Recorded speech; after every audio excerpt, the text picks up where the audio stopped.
नमस्कार, मी प्रांजली, एक professional psychological counsellor trainer. आज समाजात डिव्होर्सचं प्रमाण वाढतं आहे आणि आज आपण याच विषयावर बोलणार आहोत की डिव्होर्स होण्याची काय कारणं आहेत. बरेचदा असं म्हटलं जातं की मुलीत काहीतरी कमी होती, ती ऐकत नव्हती, नवरा बायकोंचं पटत नव्हतं. या शंका की मुली आता शिकल्या, बाहेर जायला लागल्या, जॉब करायला लागल्या, त्यामुळे त्या कुणाचं ऐकेना झाल्या आहेत आणि हेच कारण आहे की डिव्होर्सचं प्रमाण वाढलं आहे. पण खरंच हे कारण आहेत का? मी ज्या केसेस बघितल्या किंवा माझ्याकडे ज्या केसेस आल्या किंवा ज्या महिलांसोबत मी संपर्क साधला किंवा आमचं बोलणं झालं, तर त्यामध्ये असं लक्षात आलं की बऱ्याच मुलींचे संसार, मुलांचे संसार हा एकट्याचा नसतो.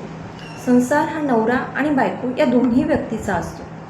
तर बरेच संसार हे फक्त त्यांच्या फॅमिलीतील जे काही मेंबर्स आहे त्यांच्या ओव्हर इंटरफेअरमध्ये ब्रेक झाले, स्पॉईल झाले. परंतु मोठे व्यक्ती किंवा ज्या स्पॉईल करणाऱ्या व्यक्ती असेल ते पुरुष अथवा जेंट्स कुणीही असू शकतं, तर ती ही गोष्ट मान्य करायला तयार नाही.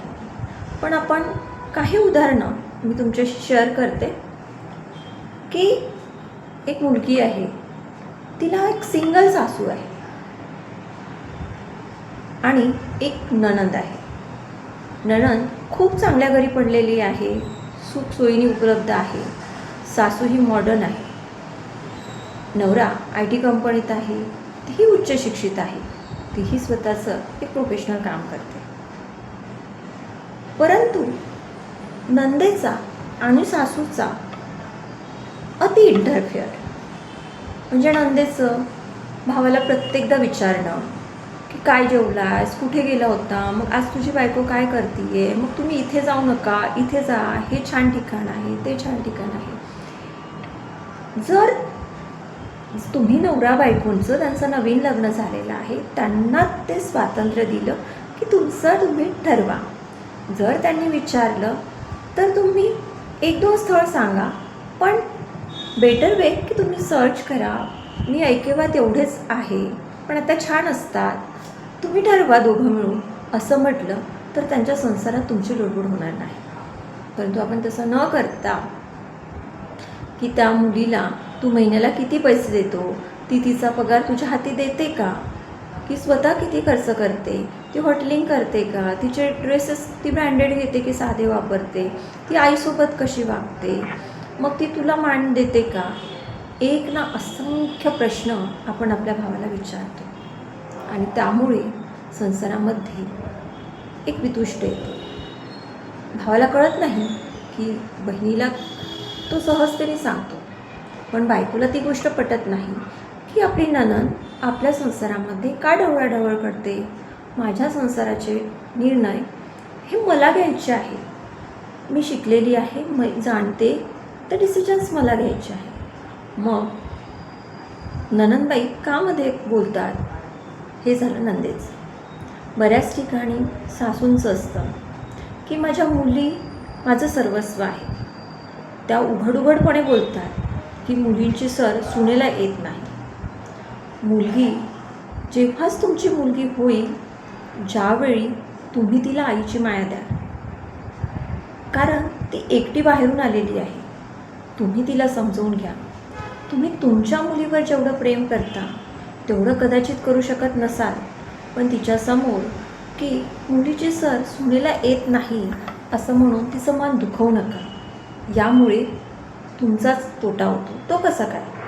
तर तो असा की काही दिवसांनी त्या सुनेला हे टोमणे दुखवायला लागतात, ती हर्ट व्हायला लागते. तिला वाटतं की अरे आपले संस्कार होते की सासू म्हणजे आई असते, तिचं करायचं वगैरे, पण आपण कितीही केलं तरी सासू हेच म्हणते की मुलीची सर सुनेला येत नाही. मग तुम्ही मुलीकडेच जाऊन राहणार का? मुली तुमचा सांभाळ करायला तयार आहेत का?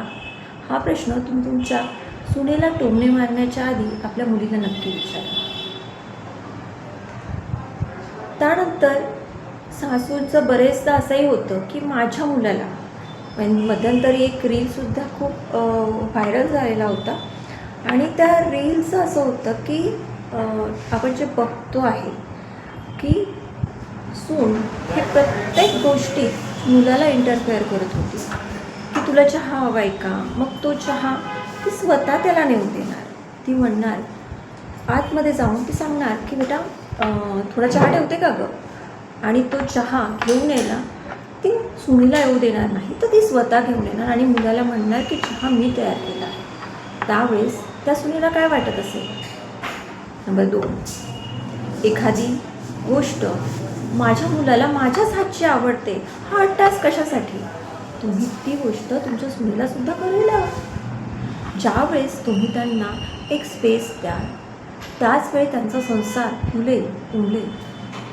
परंतु तुम्ही प्रत्येक ठिकाणी जर इंटरफेअर करत बसेल आणि जो लहानपणी छोटा असलेला मुलगा तुमच्या अवतीभोवती फिरत होता तसाच तो आजही फिरावा अशी तुमची जर अपेक्षा असेल तर ती रास्त आहे का?